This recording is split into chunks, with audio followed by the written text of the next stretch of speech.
One thing that I have to constantly tell myself when I'm in modes of operation where I'm really wanting to give to people, I really want to give them an experience. I want to transform them. I want to help them transform because I know that that's what they say that they want. And I want to give and I want to give and I want to give. And unfortunately, there just comes a point in time where you have to sit to yourself and think, man, I want to help these people, but I cannot help people at the cost of myself. And I found myself today, after being involved with some past relationship type stuff, and I'm not talking about romantic, I'm talking about business stuff. When I was pondering back on some past business things and I had this engagement with this person from years and years ago, I'm talking like a decade. And I came away from the conversation because I saw the look in this person's eyes that they were just almost upset with me that I'm healthy. Like I could feel, I'm not saying that's what it was, but that's what it felt like. When I looked into this person's eyes, it was as if they were pissed off that I was healthy and that I was feeling good and living well and that I wanted to grow together, and I'm open to grow together, but that's not my timeline.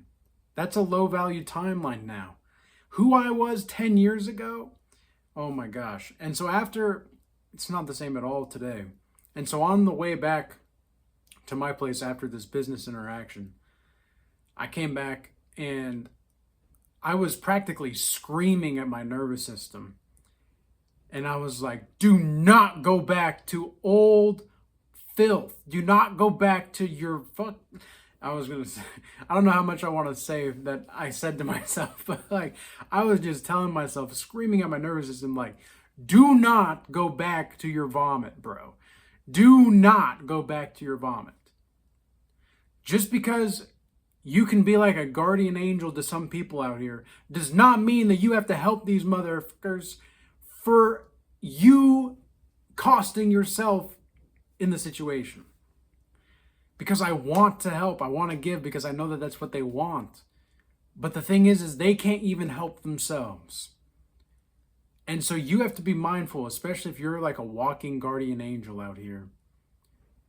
If you resonate with this at all, then you're going to know that you want to be on timelines that promote sovereignty and freedom. That's a high value timeline. All these low value timelines that want to keep you stuck in these old patterns of behavior and such, like, and I was, oh gosh, you know what was so crazy is like I was tempted to go back simply because I was operating for a brief moment in a place of fear. I was operating from a place of fear, and it was a weakness, but it wasn't a form of weakness that I guess I suppose like it's a reborn form of weakness that I have for myself. It's the weakness that I am so sure that I know who I am, but I'm also sure that I have no clue about certain things going on in this reality. And I know that if that's the case, then that means that I am potentially a construct of somebody else's timeline. And I refuse to be a construct of somebody else's timeline. So I have to create everything on my own. I have to be my own guardian angel. And I have to be the guardian angel for the people out there that actually want to fight the spiritual war inside the spiritual war. We are in a war. And if we don't take control of our lives and our freedom and our dignity and our integrity, our timelines will collapse. We have no choice but to move forth and to strive and to grow and expand and to screw these motherfuckers that want to stop us. They want to stop us. They can't stop us. They cannot stop this motherfucking train. I'm on fire for God and I'm on fire for the Spirit, and I'm going to do everything that I can to make sure that this life is worth living. And this is not going to be a waste of life. I refuse to have my life wasted to people that cannot help themselves. I refuse to go back to my vomit. I refuse the mark of the beast. I refuse all of these things that these people want us to do for no reason. They want us to be enslaved. They want our minds to be corrupted. They want us to live in a constructed reality that is so fucking fake. I cannot stand it. I cannot stand the sight of it. It's like the sickness is emanating through some of these people, right? Like you can see it. You can see the sickness in their eyes. They are walking zombies. We live among the walking dead. These people out here that are obese, tatted up everywhere. And look, I'm not saying tattoos make you evil or anything like that, but guess what? Tattoos are timeline portals. That's what I've discovered with this timeline theory. The Regal timeline theory suggests that there are tattoos, like when you have tattoos, depending on the symbol and where it's at, that is a timeline that is constructed onto you. And whether you like it or not, that is a mark. That is a mark on your soul. It's not just a mark on your body, okay? Because you experience the pain of getting that. You experience the whatever it is that you had to go through to get that tattoo. You experienced that thing. So you are put on a timeline. You are put on a symbolic timeline. Now, I'm not saying that, look, tattoos, look, I'm not trying to hate on people with tattoos. I'm just saying that that's what it is. Piercings are another thing. That's another timeline portal. Depending on how impulsive you are, because that's going to be determining your impulsivity. It's not to say that tattoos are evil, right? It's just that you have to understand that like these fat people with tattoos are like the creme de la creme of the worst people on earth. I swear to God. I swear.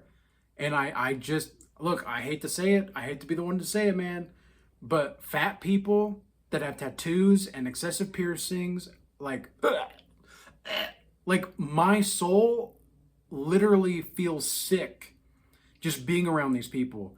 And how is it, this is what pisses me off about seeing these types of people, is they're more quote unquote well off than some of the most righteous people I know. How do you explain that crap? How in the world is it that the fat person with all these tattoos and piercings and gross looking motherfuckers, I'm really fired up today. Man, maybe I need to calm down a little bit. But I'm like really feeling it. That's what I mean. That's what I make these videos, when I really feel something. Because I really feel what I'm saying. And I have to express it. And I want to express it. It's not even that I have to express it, really. It's just that I want to express it, Because it may seem like I'm angry, but I'm really not. And I'm not like crashing out. I don't consider this a crash out at all, because I'm just very passionate and trying to get people fired up about life. There's so much more to this life than just lethargicness and sickness and spiritual death. I mean, just being around these people, I feel like I'm a shining light in a fucking abyss. And there is nowhere else for me. Like, all I can do is just, like, here am I, Lord. Here am I, Lord. Send me. Send me. Here am I. It's all I can do. And I just refuse to go back to these old places. And I just don't understand, like, how is it the case that I know so many righteous people that are having such a hard time getting ahead in life? And meanwhile, these fat, lazy, and takers of society. And yes, I'm not, gosh, I don't even want to put any caveats here, because it's just what it is. Look, if you're fat, get yourself together. And I'm not trying to hate on anybody. And calling a person fat doesn't make me like fat phobic or whatever you want to call it. It's just, that's what you are. It's what you are, dude. It's what you are, sis. Like, it's just what you are. And I'm not saying like, It's just people will take things that you say and do anything to misunderstand you sometimes. And they'll reframe your own arguments, even though you're not like arguing, but they'll reframe your own points for their agenda. And it's like, you sick motherfucker. Like you are sick. You are malicious and you don't even know it. And that's why some of y'all are, I swear, guardian angels among the, like, we are the ones who keep the spiritual war inside the spiritual war from being proliferated even more so than it already is. We're the ones holding the damn world together, and we're the ones that get the least fucking recognition. Excuse my French, but I'm really pissed off. I'm pissed off that there's these people in the world that are sick, that are spiritually dead, and they're well off. But they've already sold their soul, right? They've sold their soul. And like the Bible says, blessed are the poor in spirit. That's not just a saying. Like, and that's not, I don't want people to take the Bible. When I quote the Bible, stop taking what I'm saying about the Bible or any kind of form of like Bhagavad Gita or the Egyptian Book of the Dead or the Quran. Stop taking it so freaking religiously. If you want to be a guardian angel among the people out here, if you want to wear the spiritual armor of God, it's not about living in a way that reduces your ability. It's a way that allows you to expand. And if you don't allow yourself the opportunity to expand, you're really just confining yourself and putting yourself in a time loop. You're just putting yourself in a time loop over and over and over again. And that's what I saw with this business opportunity from, just meeting this person from 10 years ago. And it's like, they are doing well, right? But I'm healthy spiritually and physically. They're not either. And yet they have all these things, allegedly, right? And it was a weird interaction, man. It was a weird interaction. I'm glad that it's over and done. And I'm choosing right here, right now, I am choosing to only be on timelines that bring me closer to freedom and to freedom itself and living in freedom and sovereignty. If it doesn't allow my freedom and my sovereignty to expand, it's not for me. That's why you kind of have to yell at your nervous system. Like, command your nervous system to a degree. Otherwise, it's going to command you. That's just the way that it is. Your psychophysiological aspects of yourself are going to be inherently contingent upon the way in which you tell yourself stories. And if you're telling yourself certain stories about certain things, then that's what it's going to be. But I choose to feel amazing. I choose to feel so confident. I choose to feel so hopeful. I choose to be living my dreams.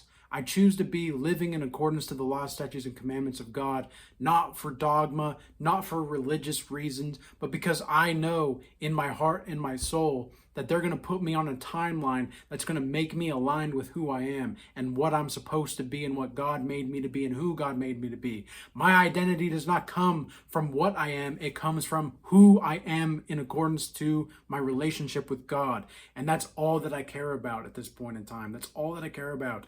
I don't care about all of these other people that they want to like caress. They want to caress me. They want to caress. I don't know why it's like a like this Spanish witch. They want to caress me, bro. They want to caress me. They want to caress me into the seduction of their spell. But I say no. Not today, Satan. Get thee behind me, Satan. I say, get thee behind me, Satan. Get thee behind me. Because if you think about it, consciousness, I had a vision the other day where I was talking to somebody and I saw consciousness as like 3 types of comets. And at the front end was the righteous people. And they were like radiating this blue color. And then at the back end was like the tail of the comet radiating this like red color. But I don't exactly know why it was 3. Oh, I kind of just realized it in real time. in real time, not fake time, in real time. And some of you will understand what I just said, some of you might not. But the point is that consciousness is like a comet to some degree. And it's like, it's moving forward, and there's three parts of it, right? I mean, in a way, I think there's obviously more, but if we want to talk about the body, the soul, and the mind, none of those can truly be aligned without the other. Like, you might have a great body, but if you don't have your mind right, then you're going to be living in perversion. And if you are great in your mind, but you're not great in your body, your mind will actually start to go crazy, right? Like you'll start to lose yourself. This is why I think it's so important to not only work out, but also to eat well, to meditate, and to pray, and to actually be with God, and to spend time with God, to spend time with nature, and to be among people that are actually in high value timelines. Because those high value timelines are going to inspire you to want to live the truth and let die what is false. And that's really what we're all about. You know, that's what we're here to do. I think I said everything that I wanted to say in this video. This was a very passionate one. That's a very passionate one. I don't know. I just really felt it at certain points. So yeah, I'm not angry at all. I'm just very passionate and sick and tired of seeing the spiritual death just consume everything. And we're the ones that are, like, we righteous people are the ones that are left to clean up the mess. I gave this analogy a while ago. It's like everybody else has had a great party, and now we have to clean it up. Like, that's what it feels like for the righteous right now. The truly righteous people, it's like everybody's had a great party, and now we have to, like, clean it up. Or else, you know, things are not going to ever get better. And so it is up to us. It's our responsibility, and we're going to be the guardian angels. So with all that being said, I hope this message was useful and insightful for you. Sign up for my Godlike Master Initiation program or my one-on-one sessions, and I hope that you all stay blessed. Peace. Until next time.